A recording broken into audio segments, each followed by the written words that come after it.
Just not bothered.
Good morning.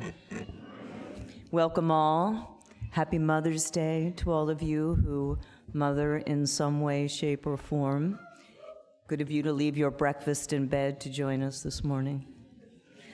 And welcome to the Unitarian Universalist Church of the South Hills, also known as Sunnyhill. It is a great joy to see so many of you with us this morning. Our mission here at Sunnyhill is to create a more just and compassionate community within and beyond our walls. My name is Mary Jo Hennessy, and I serve as a worship associate for this congregation. And if you are a newcomer, and I know I see some because some walked in with their red mugs already, or a visitor to our congregation, please go to sunnyhill.org and click on the icon that says New to Sunnyhill, where you can learn more information about our very vibrant, busy congregation. Sign up to receive our weekly email newsletter called The Beat that arrives promptly only once every Wednesday and gives you information such as service starting at 10 a.m. today. So I was driving by the building around 8:30 this morning and somebody was pulling in, and yeah, I think they didn't read the beat, just a guess. And if you would like to be greeted as the newcomer or visitor as you are after service, please take that red mug, as some of you have, and members will seek you out to make sure you are warmly welcomed. And for those of you joining us online today, please say hello or good morning or happy Mother's Day or what have you in the comments on Facebook or YouTube. We'd love to hear from you as well. And as we all know, we welcome children of all ages to our service, for very quiet play. We have a children's area right here in the sanctuary, and we have a nursery right outside the corner entrance to the sanctuary for those who are not quite ready for quiet play. And we also have a comfort room accessible through the back hallway to the left, from which you can hear and see the service. And now, a reminder to all, let's disconnect electronically, please. Turn off all those devices so we all can be fully here engaged together with no buzzing or ringing. And today's sermon is titled, "The Rabbit Hole is Infinite." Much religious discussion focuses on the belief or disbelief in God or higher power.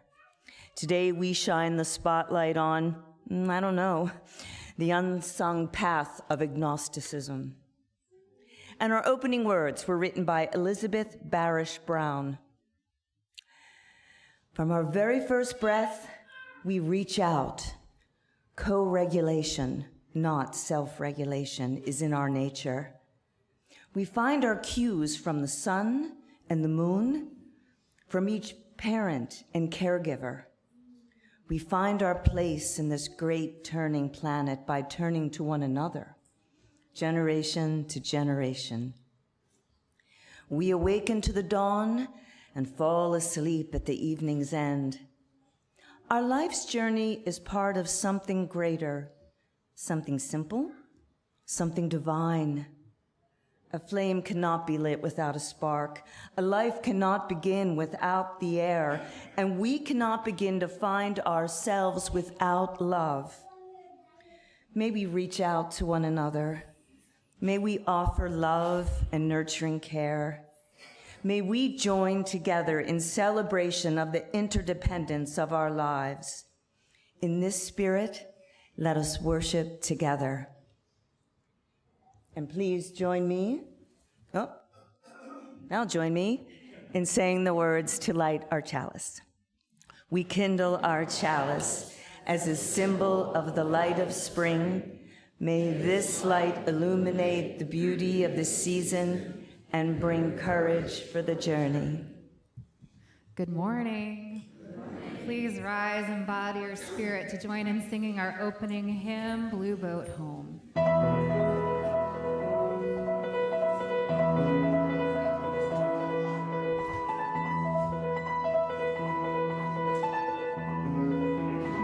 Here we go.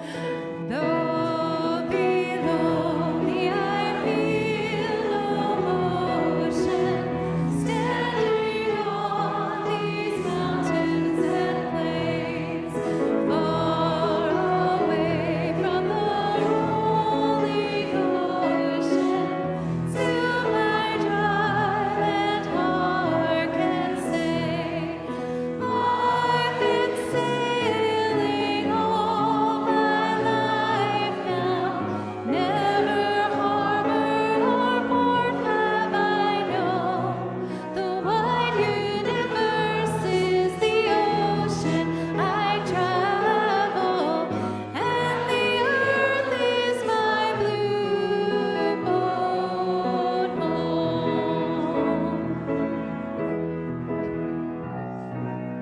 Sun my sail and moon my rider, as I fly the starry seas, reaching over the edge in wonder, asking questions into the deep, drifting here with my ship's companions, all we kindred pilgrim souls, making our way by the light of the heavens in our beautiful blue boat home. Roughly half of you look like you're on a boat.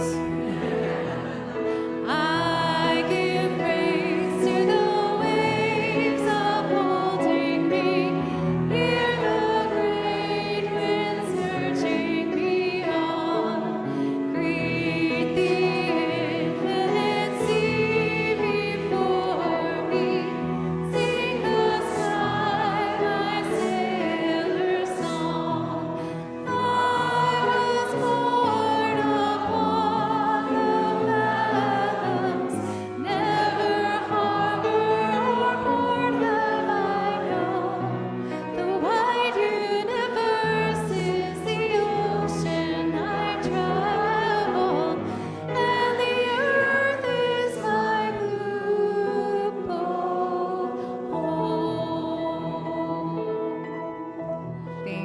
Please be seated.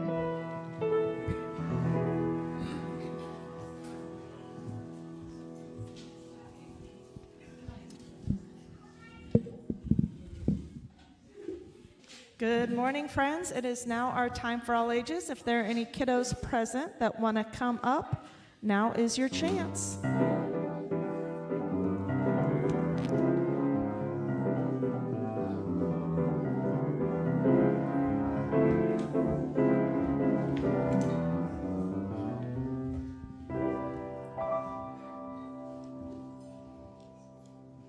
Good morning, everyone.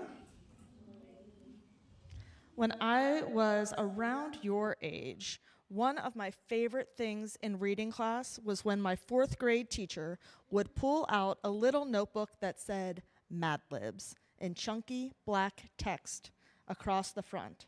I loved Mad Libs. Has anyone ever done Mad Libs before?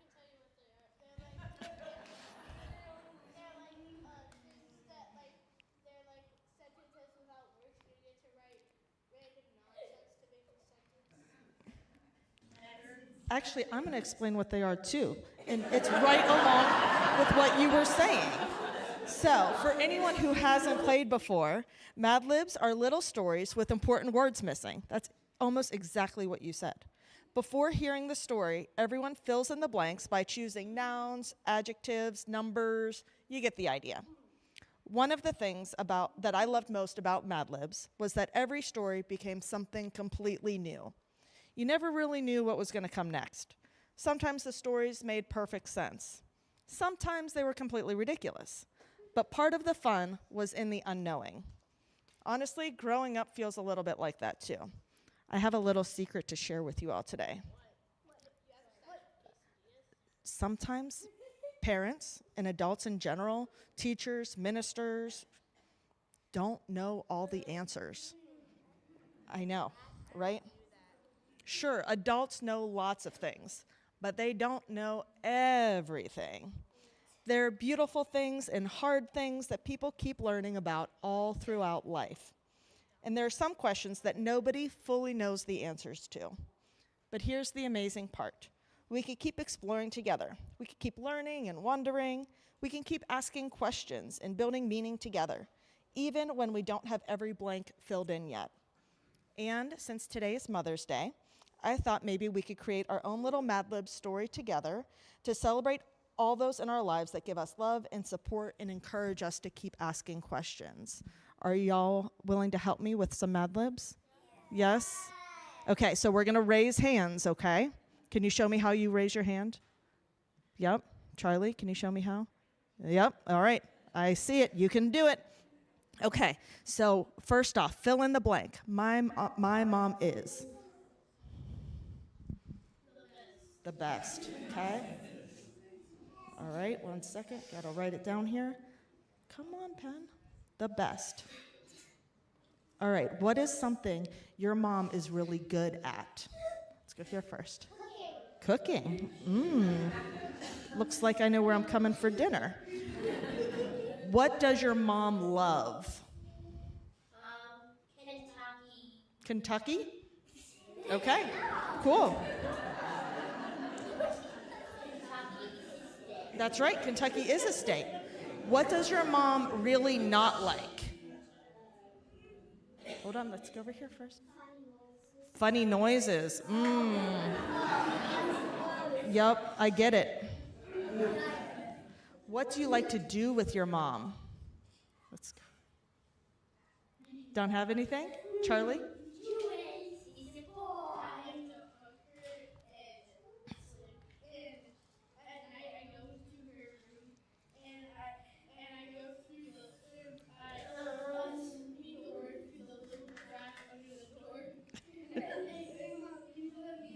All right, so how about hugs and cuddles is what we'll stick with. What is something your mom always says? What's something your mom says all the time? Ruth? Don't give up. I love that. Good job, Mom.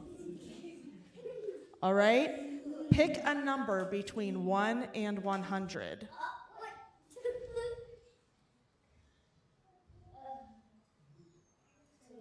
25, okay.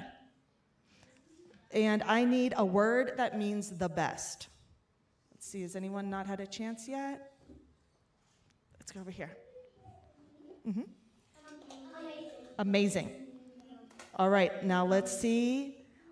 Let's listen to our story. Think it's going to make sense? I think we did a good job. Okay, once there was a mom who was the best. She was great at cooking. She loved Kentucky, and she really did not like funny noises. She and her children often hugged and cuddled, and she always said, "Don't give up." Of course, she was a person, so she wasn't perfect. Like many caregivers, she sometimes worried she was getting things wrong approximately 25% of the time. I feel like it's more than that. But the truth was, she was an amazing mom, and her love mattered more than she could ever fully know. And so the world rejoiced, because every act of care, every moment of patience, and every bit of unconditional love helps bring more peace into this world. Happy Mother's Day to all who nurture, guide, protect, encourage, and care for others. You are appreciated and you are loved. And to everyone here, let's continue to show the world that there is beauty in the unknowing. And with that, we will head to our RE classes. Let's sing the kiddos out. I have a new song for you today. It's one that the choir sang a couple of weeks ago. So Doug's gonna play it, I'll sing it, and then join in when you get it. You'll like it. Our love surrounds you. Here, joy has found you. Let hope abound freely. Go in peace. Sing it with me one more time. Our love surrounds you. Here, joy has found you. Let hope abound freely. Go in peace. We're going to be singing that for the near future. Thank you for indulging me today. For special music, I'm singing a song from one of my favorite artists and someone who set me on an agnostic path, and it was important to faith formation, Annie DeFranco. All right.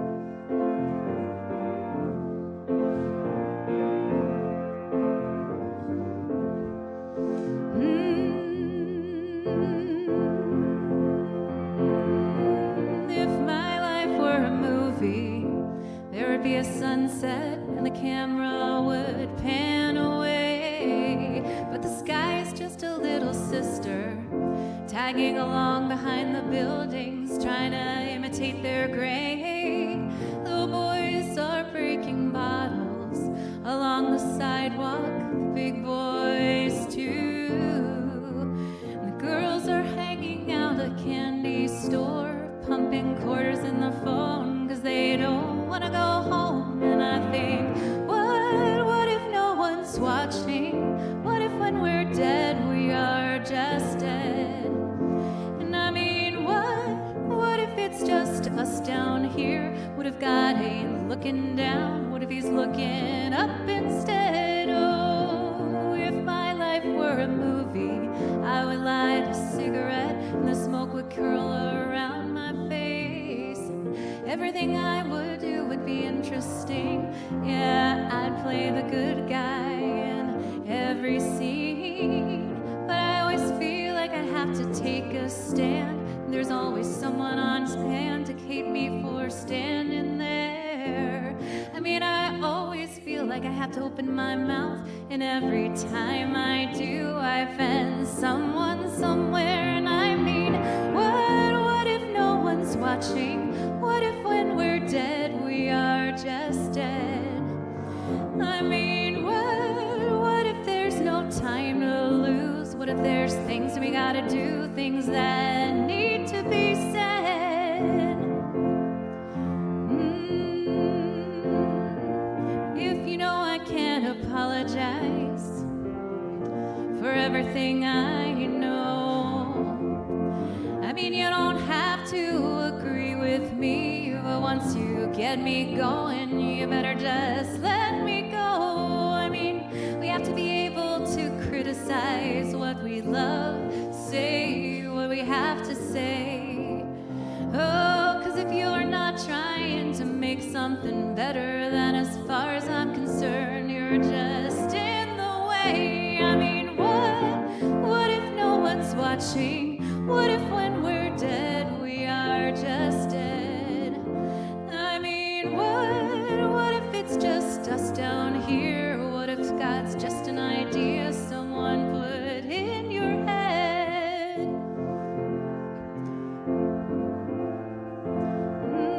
If my life were a movie, there would be a sunset and the camera would pan away. The sky is just a little sister tagging along behind the buildings, trying to imitate their grade. What if no one's watching? What if no one's watching? What if no one's watching? What if no one's watching?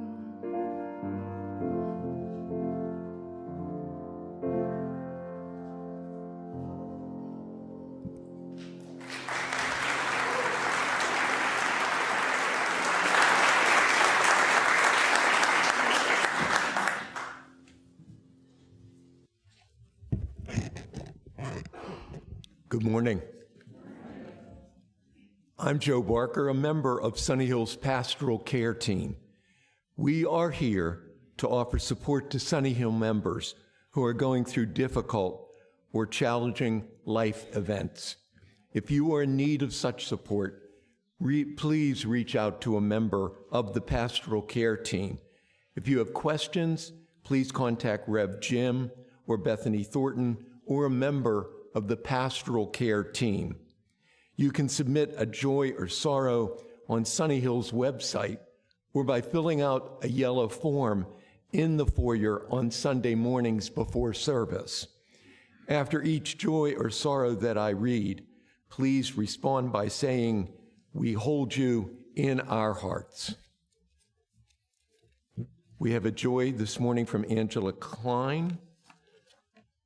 Angela writes, "Nothing much moves my cynical old heart these days, but the coming of age young men and women and their presentation at service last Sunday made me think that there was indeed some hope for the future.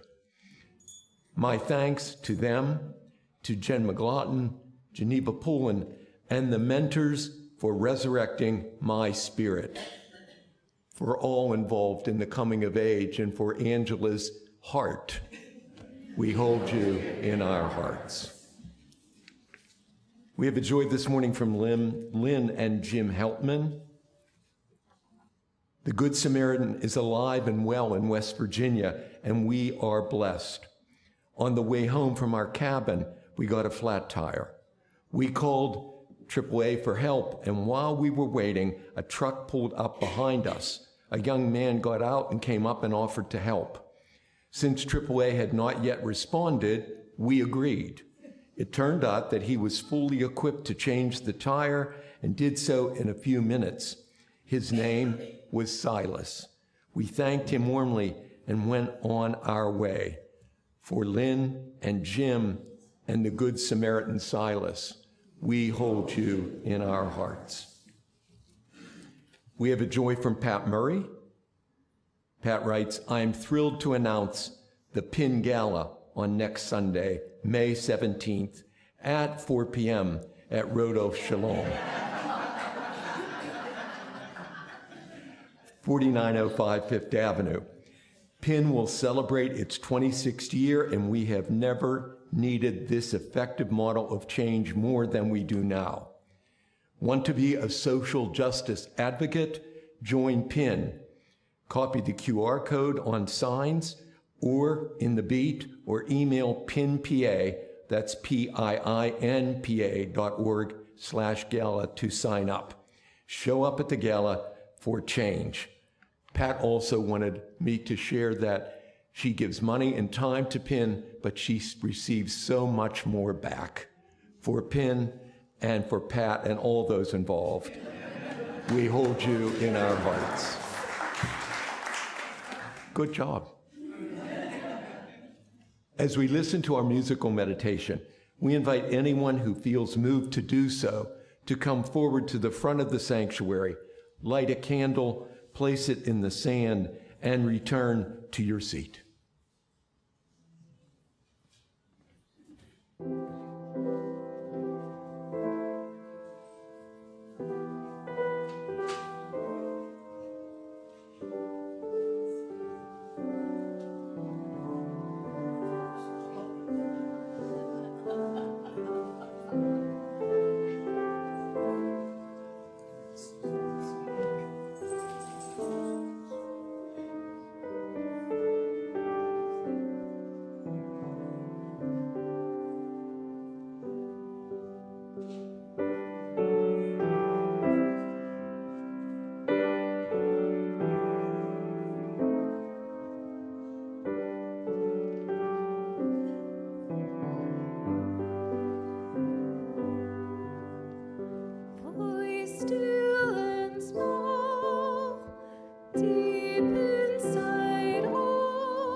The following words were written by Linda Susan Ulrich.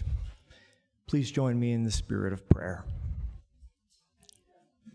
For all the mothers and mother figures, the grandmothers, aunts, and extended family members who mother, the soon-to-be mothers, the wish they were mothers, the never wanted to be mothers, the it's complicated mothers, the birth mothers, foster mothers, adoptive mothers, stepmothers, the used-to-be dad mothers, and more than one mom mothers, the single mothers, separated mothers, stay-at-home mothers, unhoused mothers, the grieving mothers, those who grieve their mothers, and those whose grief is complex, for all the communities that mother, and for all who depend on the Great Mother, you are held and beloved. Amen.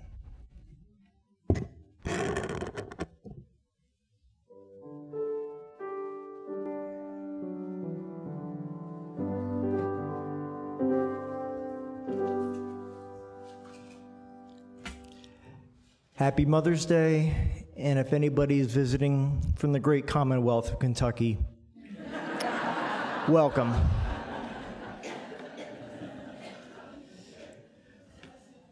The following story is a Chinese parable called The Farmer Who Lost His Horse, as retold by Alan Watts. Once there was a Chinese farmer who lost a horse. All the neighbors came around that evening and said, "That's too bad." And the farmer said, "Maybe." The next day, the horse came back and brought 7 wild horses with it. All the neighbors came around and said, "Why, that's great, isn't it?" And he said, "Maybe." The next day, his son, who was attempting to tame one of these horses and was riding it, was thrown and broke his leg. All the neighbors came around in the evening and said, "Well, that's too bad, isn't it?" And the farmer said, "Maybe." The next day, the conscription officers came around looking for people for the army, and they rejected his son because he had a broken leg. All the neighbors came around in the evening and said, "Isn't that wonderful?" And the farmer said, "Maybe." Barry Taylor, theology professor and former road manager for AC/DC, once said, "God is the name of the blanket we throw over mystery to give it shape." We humans love a good mystery. Edgar Allan Poe, Sir Arthur Conan Doyle, and Agatha Christie dazzled their readers with their characters, complex storylines, and surprising plot twists. Scooby-Doo has done the same for kids. But they always provided closure with solved cases that had concrete empirical evidence. What about the mystery of our own existence? Why are we here? Is there a God? Can such questions even be answered? These questions have been around since the dawn of time, and science and religion have attempted to answer them in their own way. Their answers have satisfied some, but not all. Some traditions have not attempted to answer them, believing they are impossible to answer. They accept the universe as the enduring mystery that it is. Buddhism and Taoism were originally intended to be lived as philosophies, or even as a culture, but eventually became institutionalized as organized religions. Stephen Batchelor says in his book, Buddhism Without Beliefs, that the Buddha taught a method, Dharma practice, rather than as another ism. The Dharma is not something to believe in, but something to do. The Buddha did not reveal an esoteric set of facts about reality that we can choose to believe or not. He challenged people to understand the nature of anguish, let go of its origins, realize its cessation, and bring into being a way of life. Chinese philosopher Lao Tzu wrote a collection of poems and sayings known as the Tao Te Ching, which translates into the way and the power. It is the foundation of Taoism and serves as a guide on how to live in harmony with the universe. Both traditions encourage their practitioners not to be preoccupied with what is not only unanswerable, but incomprehensible. In his book, Soul Boom, Rainn Wilson, yes, Rainn Wilson, who played Dwight in The Office, says that attempting to define the undefinable, especially with the limited resource of mere language as our toolkit, is somewhat of a fool's errand. How can one use a tool as deficient as language to attempt to express the inexpressible? Language is merely the flitting of the shadows on the wall of Plato's cave, in the grand scheme of things, a finger pointing at the moon. The Tao Te Ching concurs with Rainn when it says, "The Tao can be told is not the eternal Tao. The name that can be named is not the eternal name. The unnameable is the eternally real.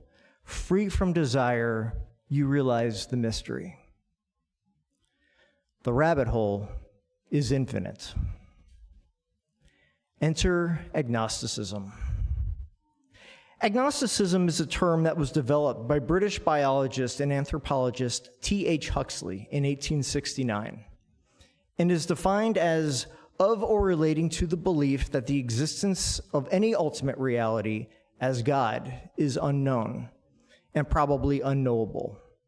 Huxley was known as Darwin's bulldog for his enthusiastic advocacy of Charles Darwin's theory of evolution. One could call Huxley the patron saint of I don't know. We Unitarian Universalists are proud that our denomination is one without a creed. Huxley believed that the agnostic position was also non-creedal. He states in his essay, Agnosticism and Christianity, that agnosticism is not a creed of any kind, except insofar as it expresses absolute faith in the validity of a principle, which is as much ethical as intellectual. This principle may be stated in various ways, but it amounts to this, that it is wrong for a man to say that he is certain of the objective truth of any proposition unless he can produce evidence which logically justifies that certainty. This is what agnosticism asserts and all that is essential to agnosticism.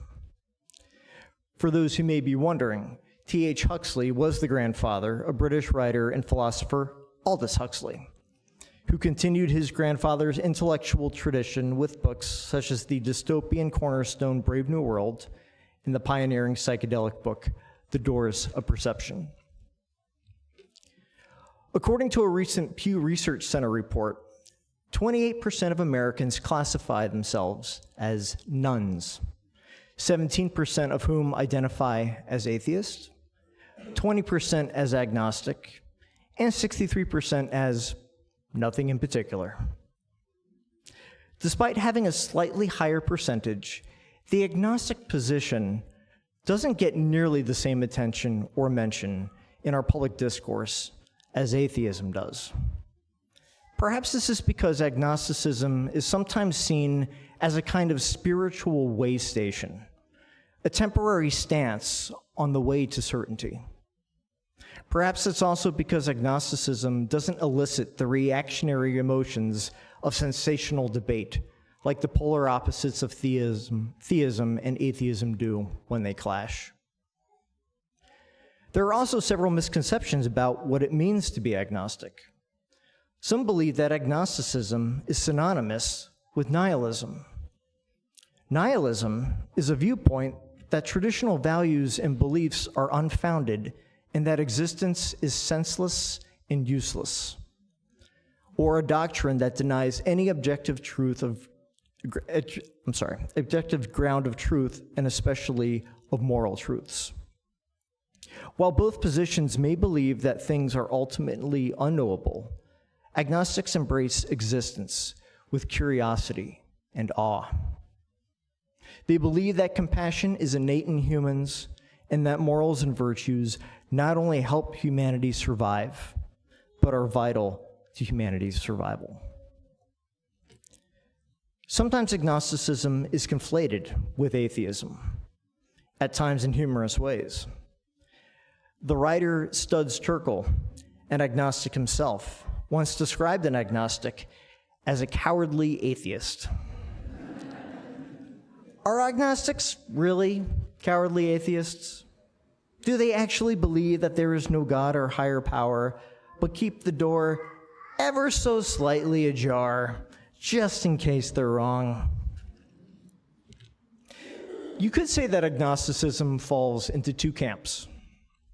One camp believes that we currently do not know the answers to life, the universe, and everything, but we eventually will know the answers via science or other means. I fall into the second camp. Not only do we not know the answers to life, the universe, and everything, but we will never know. The rabbit hole is infinite. Author Leslie Hazelton states in her book, Agnostic: A Spirited Manifesto, when dogmatic atheists assume that science has all the answers, or imagine that it soon will, they are no more immune than the most literal religious fundamentalist to the deceptive enchantment of certainty. Physicist Richard Feynman wrote, "It is absolutely necessary to have uncertainty as a fundamental part of your inner nature. Every one of the concepts of science is on a scale graduated somewhere between, but at neither end of, absolute falsity and absolute truth." Staunch, self-proclaimed atheist Richard Dawkins devised a scale to measure one's belief in the existence of God. The scale goes from 1 to 7, 1 being a strong theist and 7 being a strong atheist. Dawkins put himself down as a 6, a de facto atheist, one who doesn't know for certain but thinks God is very improbable. Personally, I put myself down as a 4. Pure agnostic, right down the middle. God's existence and non-existence are exactly equal probable. We humans seek and crave meaning in our lives. When we see patterns, extreme improbabilities, and coincidences, we may project our emotions and desires onto them and see meaning where meaning might not actually exist. The improbability of life on Earth is one of the more common cases put forth by those who champion intelligent design, and it can be quite persuasive. Now I'm going to get a little Neil deGrasse Tyson-ish on you here. According to NASA, the distance that the Earth orbits from the sun is called the habitable zone, or the Goldilocks zone. This area is not too hot and not too cold for liquid water to exist on the surface. It's just right for water to remain a liquid. Life on Earth started in water, and water is a necessary ingredient for life as we know it. To go subatomically, if protons were just 0.2% heavier, they'd decay into neutrons, unable to hold on to electrons, and there would be no atoms. Hazelton states that contingency is behind such arrangements. Human existence may seem miraculous to many people, but to the particles on which it is based, it is merely a matter of physics, of an intimate number of tiny quantum occurrences. And this is also true on the individual level. I am still awed at the improbability of how I met my wife, Sarah. In June of 2013, I was living in Portland, Oregon, and had driven up to Seattle to see the Pirates play the Mariners and taken a concert that night. A friend was supposed to accompany me, but had to cancel at the last minute when he was offered an interview scheduled on the day for a job he wanted. I found another friend who lives in the Seattle area to accompany me to the Pirates game, but he could not go to the concert that night. I drove the 3 hours to Seattle solo, met up with my friend, and watched the Pirates triumph over the Mariners. Several hours later, I was standing in line waiting to enter the concert venue. I noticed a woman holding a sign asking for a spare ticket to the sold-out show. I left the line to give her my extra ticket and then proceeded to the back of the line. A few minutes later, a group of women joined the line behind me. Minding my own business and aware that I was in enemy territory, one of them started ragging on my Pirates jersey. I turned around to face my taunter to behold a beautiful brunette. I reminded her of the Pirates' win earlier that day and compared their record to the Mariners. Mind you, this was 2013, and the Pirates were at that time well on their way to ending their 21-year playoff drought. The taunting then segued to the 2 silver-hooped earrings that I wore in those days, but eventually evolved into civil conversation. She lived outside of Seattle, and I discovered that her grandmother, who she was planning to visit in a week, only lived 5 minutes away from me in Portland. We exchanged numbers and met for dinner while she was visiting, and the rest is history. Many things had to happen just right to make this serendipitous encounter happen. What if my friend hadn't been called for an interview and was able to go with me? What if my Seattle-based friend was able to go to the concert with me? I wouldn't have stepped out of line. What if my future wife's friends hadn't invited her to go to the concert with them? Yes, perhaps we would have eventually met inside the venue and proceeded to taunt each other anyway, but unlikely, especially at a sold-out show. Was it fate? Was it meant to be? Maybe. Or maybe it was simply the playing out of choices made in a field of infinite possibilities. One of the 6 sources of our Unitarian Universalist heritage is direct experience of that transcending mystery and wonder, affirmed in all cultures, which moves us to a renewal of the spirit and an openness to the forces which create and uphold life. Agnosticism prevents that transcending mystery from being stripped of its awe and wonder by over-analysis. It helps us maintain our presence to what is. There's a passage from Frank Herbert's sci-fi epic Dune that echoes a quote from existentialist Soren Kierkegaard. The mystery of life isn't a problem to solve, but a reality to experience. A process cannot be understood by stopping it. Understanding must move with the flow of the process, must join it, and flow with it. May we not seek answers that stay still, but seek a flow that moves us, embracing the mystery and finding the sacred in the not knowing while we traverse the infinite rabbit hole.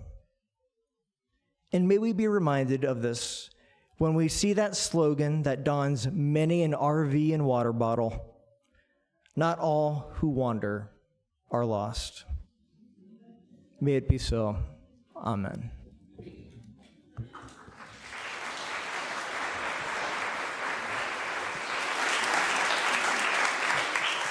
Please rise again and body your spirit to join in singing. Doug's going to play this one all the way through because it's one that we don't usually sing, but I love the words.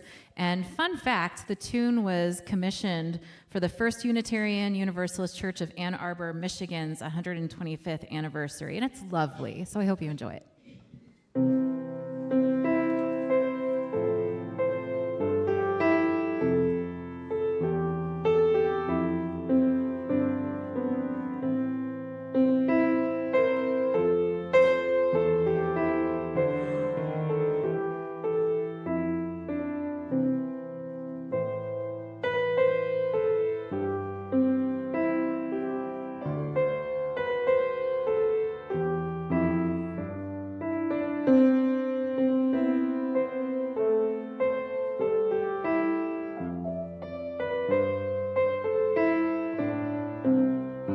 Praise the source of faith and learning that has sparked and stoked the mind with a passion for discerning how the world has been designed.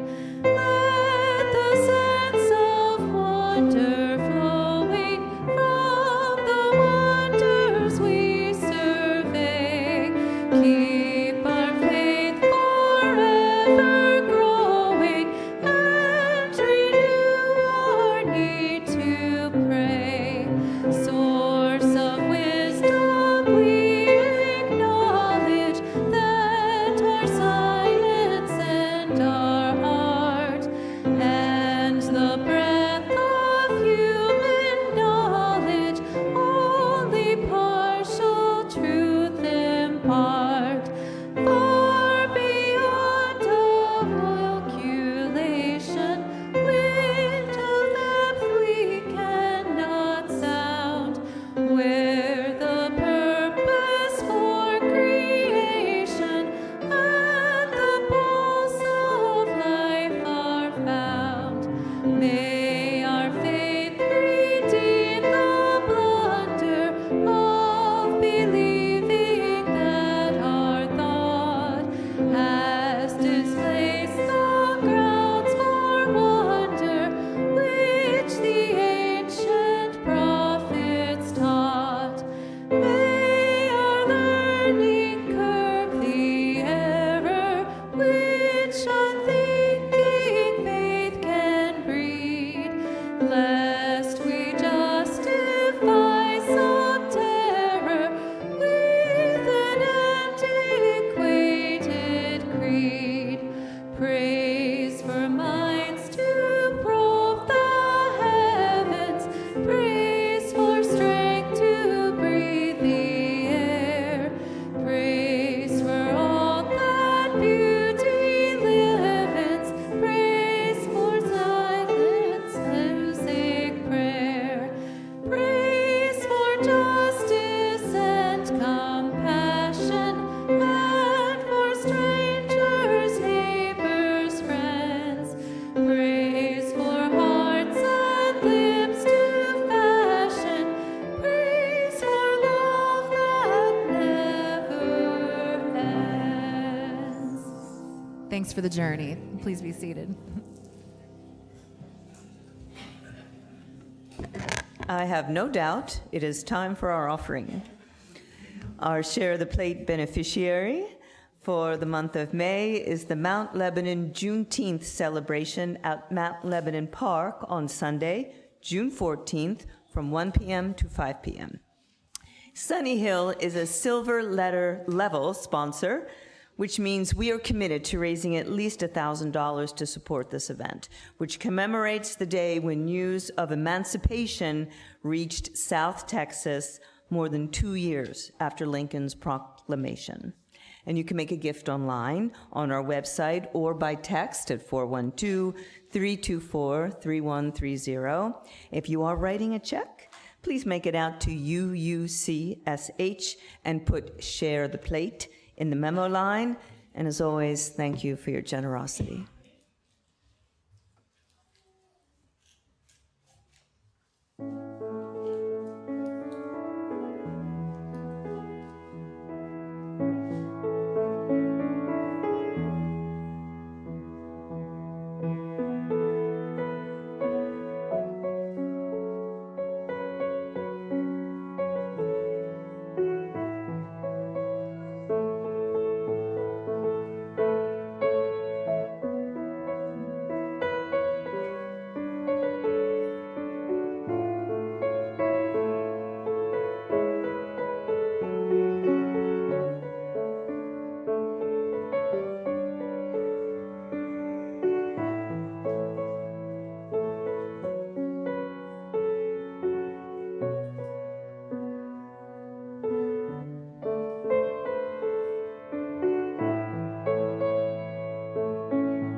Let us say the words together to extinguish our chalice, please.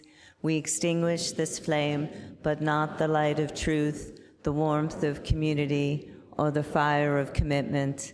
These we carry in our hearts until we are together again.